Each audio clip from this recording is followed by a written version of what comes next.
Hello mga kaibigan, mga kapatid, kamag-anak,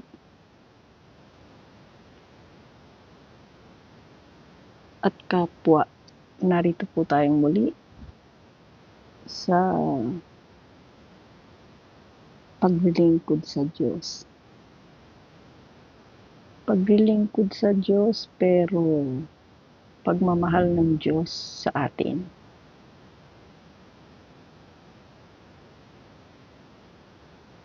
Narito po tayong muli sa pagbasa ng mga katuruan na nasusulat sa Kawikaan,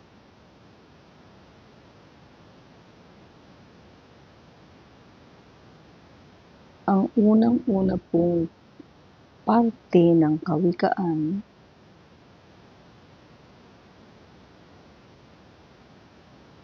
ito po ay ang kahalagahan ng mga kawikaan. Doon po sa una kong record, pangalawa, yun po yung introduction pa lamang ng aking pag-umpisa o pagsubok dito sa aking gagawing pagbasa. Ngayon po kung sa una at pangalawang video ay nailathala ko na o nasabi ko na kumbaga yung pinaka-introduction at kung ano ang layunin, kung bakit nasulat ang kawikaan. Narito na po tayo sa unang parte, sa unang chapter ng kawikaan, ang kahalagahan ng mga kawikaan. Dito po sa 1 hanggang 6. Babasahin ko po ito, ang unang parte ng kawikaan. Ayon po dito,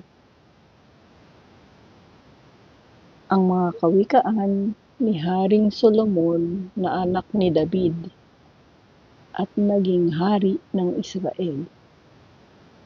Sa pamamagitan nito, ang tao'y magtatamo ng karunungan at pag-unawa sa mga salitang puno ng aral sa buhay.